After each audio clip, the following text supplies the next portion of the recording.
Welcome to Healthcare du Jour, where we dish up and digest the latest in healthcare. For the next 30 minutes, sit back as we bring you insight, commentary, and discussion on trending topics to the table, all expertly served up by our host and his guests. Healthcare du Jour is brought to you by Carium, the telehealth platform enabling healthcare's digital transformation, helping you care for people within the fabric of their daily lives. Now here's your host, Matt Fisher.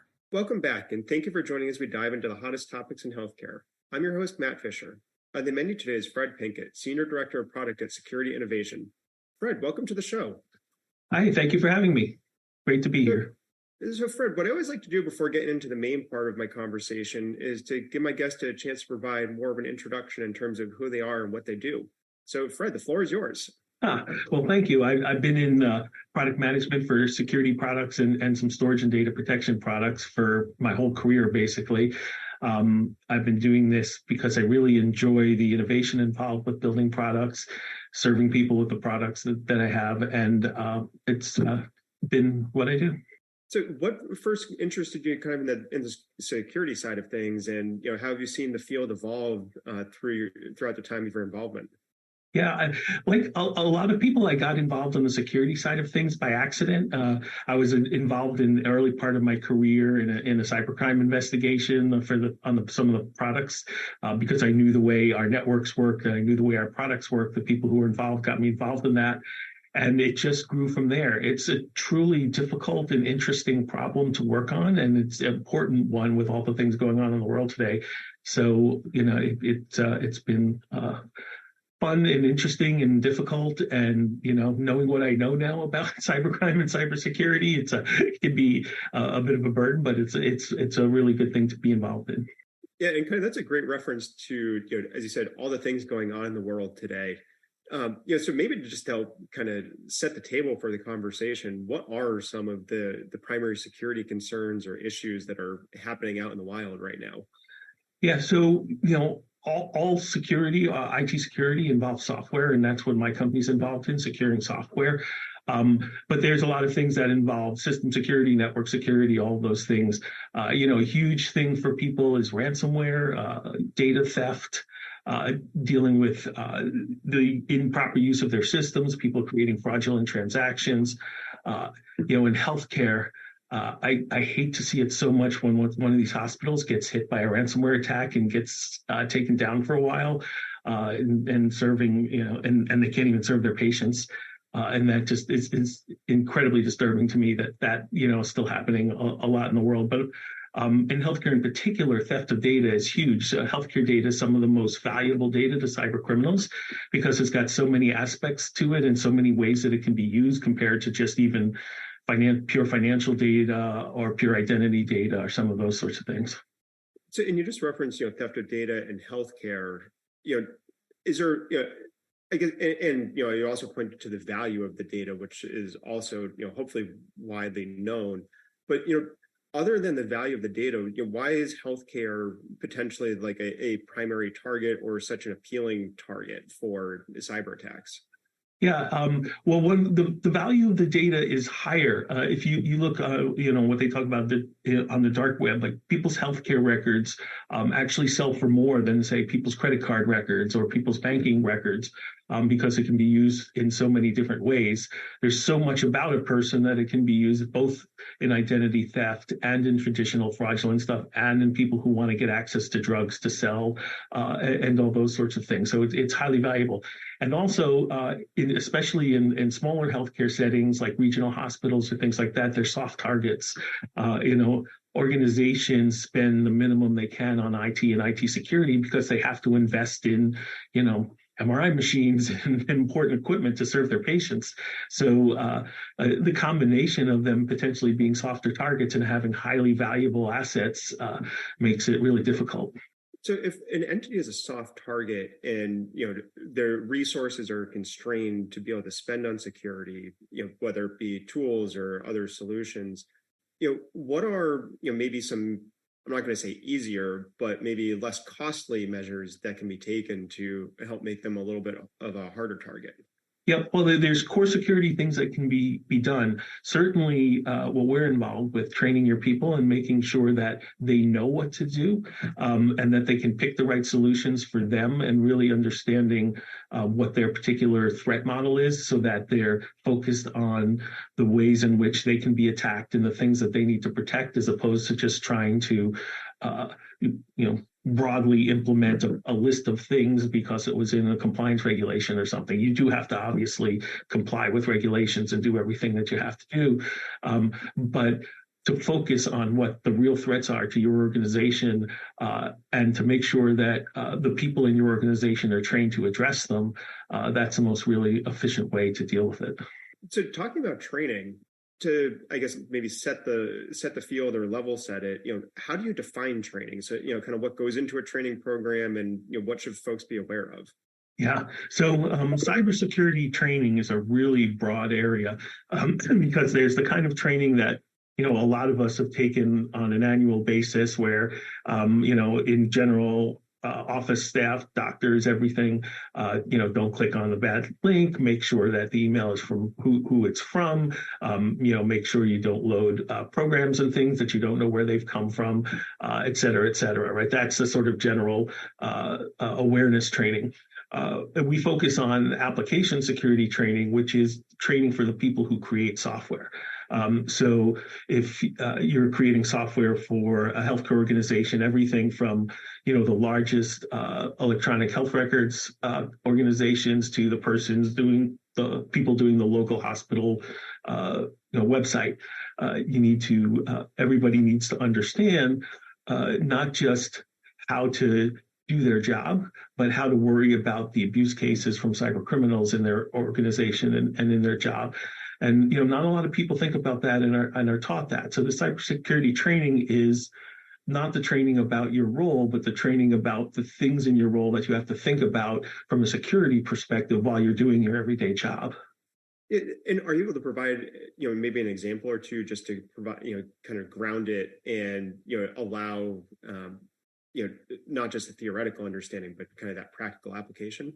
Yeah. So if you're a software developer, for example, you were trained in how to program in your particular language and create software in your particular language, but you probably weren't trained, and this is unfortunate, in how to avoid your software being used by a cyber criminal to attack your program or to steal the data that's involved in your software.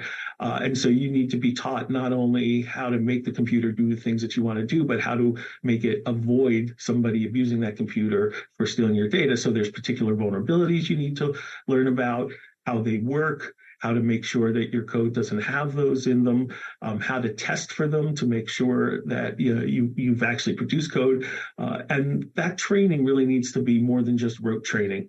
It needs to be a training of understanding, and then a training of hands-on things to do, and then the simulation training, which I think we're going to be talking about as we go through this as well. Yeah, no, and I think that makes sense, where it's, as you said, it's not just a role-based, a training that you're going to ignore, but it sounds like it's, kind of more skill enhancement, where you're helping folks to understand and fill in, additional gaps, or just be able to keep growing in what they're doing. Yeah, absolutely. That growth is a huge thing that you're talking about. Being a lifelong learner and really understanding these things as they go along, adding these skills to your skills to be able to produce better software and more secure and safer software. All of that is important, and sort of constantly doing it on a regular basis, as opposed to an annual, oh, well, we're doing the compliance training, this week, and then, forget about it for the other 51 weeks. Yeah, and I think you also just referenced or made the point of, it's not just an annualized training, but is kind of ongoing. So, is there a particular cadence that you look for, or is it more, kind of as the landscape changes, you're advancing the information and knowledge, so everyone can keep up with that?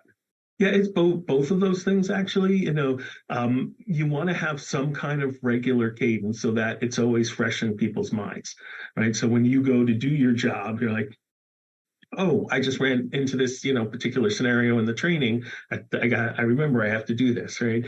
But then something big will happen, and you need to maybe interrupt and do a particular training on that to make sure that they're addressing that. Yeah, and as we're thinking about these types of training, are there particular roles that you see have a different nature of what needs to be presented? I know you're talking about trying, if you're developing the code, training of this might be how an attack could come in, and how you might want to consider doing your code or writing the code. So are there nuances depending on kind of where you sit within that development process? Oh, absolutely. That's hugely important. You want training to be very much role-based. We work with an organization that did a study that shows that the most effective training is training that's relevant to the person's role. And that seems intuitively obvious, but it probably wouldn't be surprised that a lot of training is just memorization. Here's a vulnerability. Here's what it is. Here's what you have to do. Here's what it's called. And that's less important than in your role to prevent this. Here's what you have to do, because all of these vulnerabilities apply to all the different roles. A person who's creating software, who's designing it, has to think about security in the design, and that's different from what you have to do when you're a coder for thinking about security in your code, which is very different from what you have to do if you're a tester, to testing for those particular vulnerabilities. You're looking at it from a different perspective. And then there's the people who deploy the software. These days everything's going up into the cloud. And so there's, the configuration of your cloud environment and making sure the software is properly deployed into there. So each role in the software development process, or whatever process it might be in the organization, has particular things that they need to learn. And if you just teach everybody the same thing about these vulnerabilities and here's how they work, that's not going to be nearly as effective as helping people understand how it affects what they do day to day. Yeah, and I think that definitely makes sense. As you said, it should be intuitive that you want to learn specifics to what you're specifically doing, because, as you said, if you're creating the code, you might not need to know the same things that the person who's testing it does. But is there a balance there as well of, you can start maybe with a higher level understanding and then drill down to your role, so that way you can kind of, you're not just looking at a particular tree in the forest? Yeah, there's a baseline that everybody should have in all these organizations. Absolutely. So our training is generally built up in that way, where everybody gets a baseline. So there's a shared language of communication and a shared understanding of what the things they're working on are. If they're going to do a threat modeling process, everybody understands what a threat model is, and then it goes on to role base as to how do I use the threat model in my role, or how do I make sure we avoid these vulnerabilities in my particular role. But absolutely, there's a core level of knowledge that everybody should have and understand and should be able to work together on. And then you move into the things that are relevant to my day to day.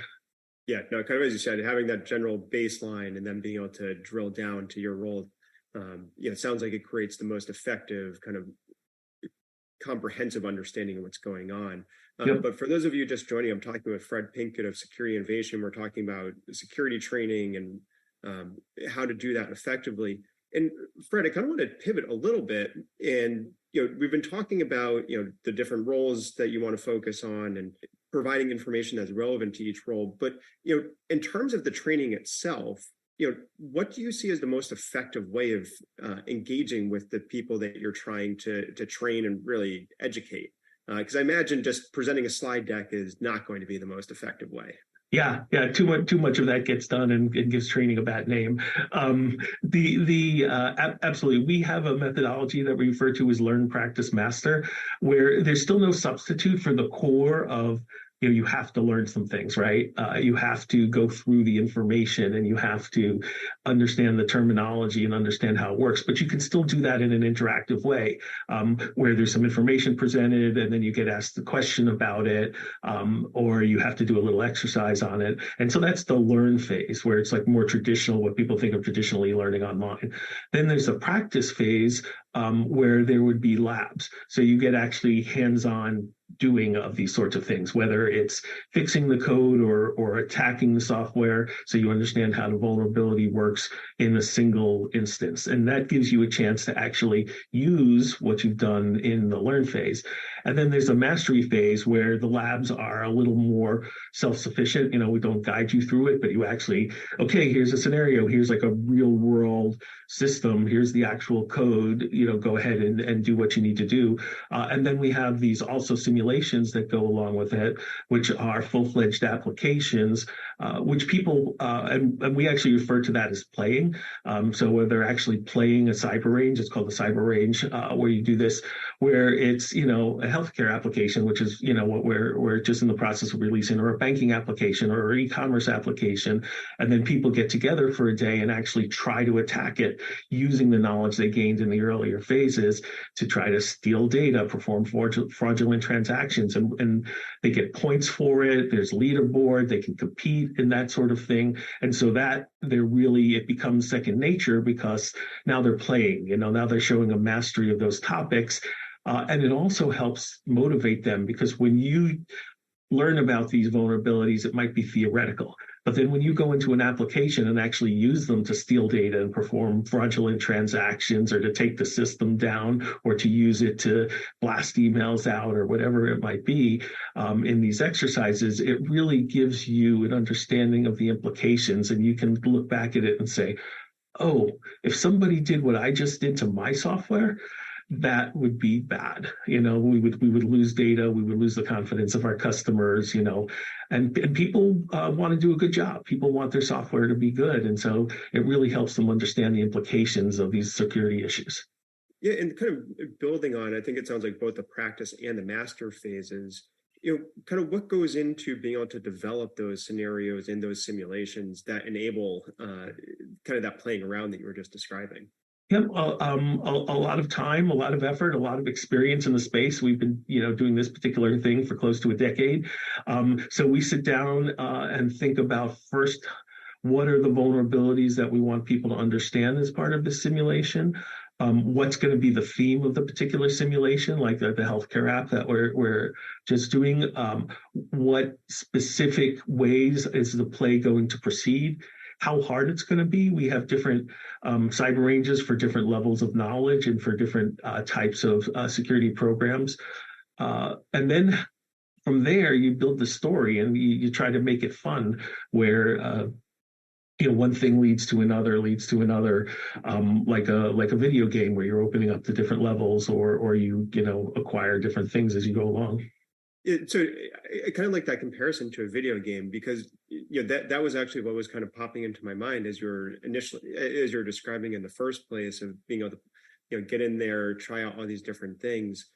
So kind of as you're just saying, is it more of a progressive type of interaction, or I guess more of that open world style that seems to be growing in appeal in the video game world? Yeah, a bit of a mix and different in different ranges. So some of our ranges where you just get the application and go, and you can sort of go to any place and do whatever you want. Like most applications, you have to figure out how to log in, and so you have to break into the system or get a password. So there's always a starting point. Some of our newer ranges have characters that you interact with. They have like hacker generals that give you missions. And so when you complete one mission, it unlocks the next mission. And so it's very much progressive. So it can be either one of those. It's more progressive because you can sort of control where the learner goes and start from the easier challenges to the harder challenges. You want somebody to be successful, right? In these video games, we're not trying to fool people. We want them to win, right? And because they learn in the process of winning. So you start with a lot of information and easier challenges, and then work people's way up to unpeeling them. And then you get towards the end where there's harder challenges. And then, people have a greater challenge, and people have a greater sense of accomplishment that they've been through all of this. So as people are kind of progressing through those different levels, is there a particular measure or other way of gauging, how well they're absorbing the information, or maybe not absorbing the information, but kind of developing and enhancing their skill set?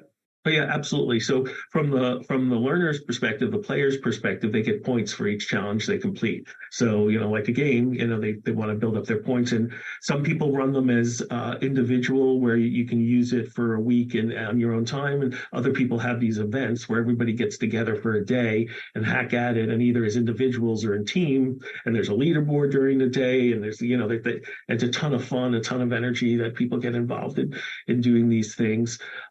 So, the points is one measure, but which types of challenges they get is another measure. So at the end of the whole process, we give our customers a report that said, well, your people were really good at doing this, but maybe they need a little more training on this other thing. And so it can help you understand what level your people have achieved in terms of their security skills, as well as which types of security skills they're good at and which ones they need more training on. Yeah, and then kind of thinking about that, and also I think going back a little bit to that design phase, as you're creating all the different scenarios and thinking about the different skills that would receive benefit by getting that practical application, are you ingesting, awareness of attacks that have occurred and, kind of experience that have been learned, or, kind of what does that process look like of, I guess focusing on healthcare, since that's where the industry that we're primarily focused on. It's what types of things are out there that are helping to inform the creation of those simulations. Yeah, so we definitely try to align with the things that are going on the world as we build these things. So our latest one, we built it, with some of the latest vulnerabilities that have been out there that have been attacked. Things like Log4j, which affected software across the world because everybody was using this one particular open source library to do their logging. So we, included that particular vulnerability in our latest one. We also align with standards. So for web applications, there's an organization called OWASP, which defines what are the top 10 vulnerabilities, and they update that every so often. And so we're aligning with that. There's another organization called MITRE, which has this thing called an attack framework that aligns all the different types of attacks. And so we align with that. There's government standards. So it's a mix of aligning with what the regulations are and what various organizations in the field are promulgating as these are the important things, as well as, wow, this big event just happened. We definitely make sure we need to educate people on that as part of it. So each one is very, very up to date in terms of all the things that are going on. Although sadly, there's some vulnerabilities that have been still the same, for 10 years, and they're still in that top 10 category and have always been in there. And so we always have repeats and refreshers because they do different, they'll do a different cyber range that might have the same vulnerability, but approached in a different way. So it both enhances their skills in learning as well as refreshes themselves on those particular things. Yeah, and kind of along those lines, as you said, there are obviously issues that have unfortunately lingered for longer than maybe they should have been, as well as new threats emerging, they probably on a daily basis, if not maybe more frequently, depending on how you're looking at it. So how often do you need to update the simulations, and how difficult is it to go about rebuilding around new and emerging threats?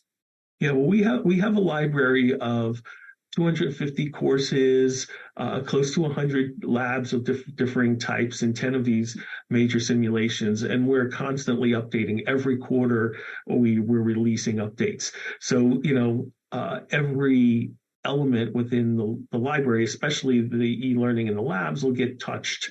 A particular class might get touched every year or two, but another one might get touched twice in a year because things changed in that particular area. So when a new version of the OWASP Top 10 comes out, for example, we'll sweep through all of our classes that mention them and make sure that we get updates out there to them. But when a new major vulnerability comes out, then we'll sweep in those areas and make sure that we get updates. So every quarter, our training customers are getting new courses, updated labs, et cetera. Yeah, so I mean, that definitely makes sense. As you said, you have to be aware of the changing landscape and changing information. Sounds like that's probably broadly applicable to every industry. Are there particular challenges or areas that you need to pay attention to when you're creating training specifically within healthcare?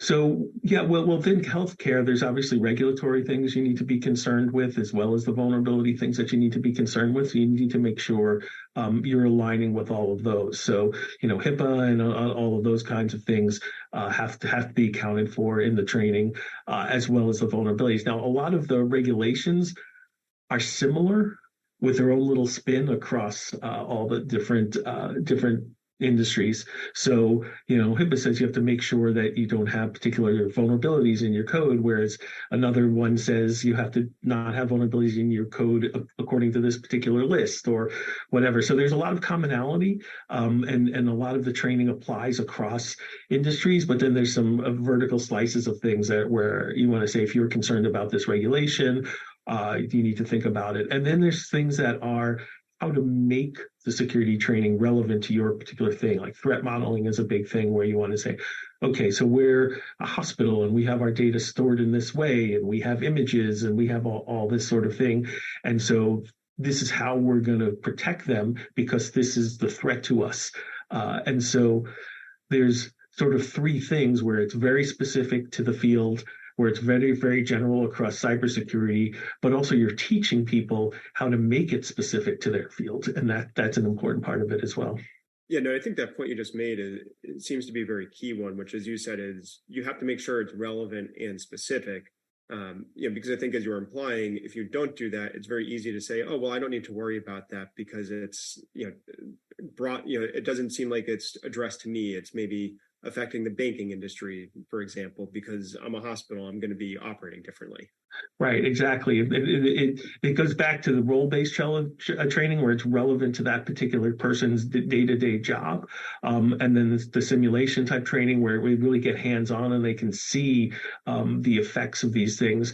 And then understanding what's important to your organization and what's not, so you're not spending time on just say, oh, I need to cover all this stuff, versus you're spending time and going deeper on the things that really going to matter for your organization. Yeah, and I think if you're able to do that effectively, then it sounds like, that means you're actively paying attention to the emerging threats and actively assessing your own operations to be able to determine where weaknesses might be or where you might want to provide a refresher to avoid a new weakness popping up. Exactly. And, in our particular space in application security, there's also different technologies, right? There's different languages that people program on and different platforms, and it might be running in the cloud, or you might be, we have medical device makers, for example, that have to deal with embedded software in devices. And that's a very different thing from somebody who's, running a website and has to deal with web vulnerability. So it has to be particular to that organization, and we serve many different types of organizations, and so there has to be it has to be broad so that people can pick their particular thing and their particular technology and their particular role, but then it has to go to the level of depth that's important for that particular area as well.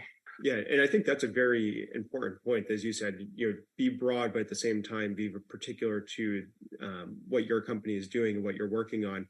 And Fred, unfortunately, I think that's going to have to be a great takeaway point because, believe it or not, we are already out of time. So I want to thank my guest, Fred Pinkett, for a great conversation today. Well, thank you for having me. It was great talking with you. I really enjoyed being here. And thank you to everyone listening. Keep the dialogue going and connect with me at #HCDEJURE. I'm Matt Fisher. Until next time.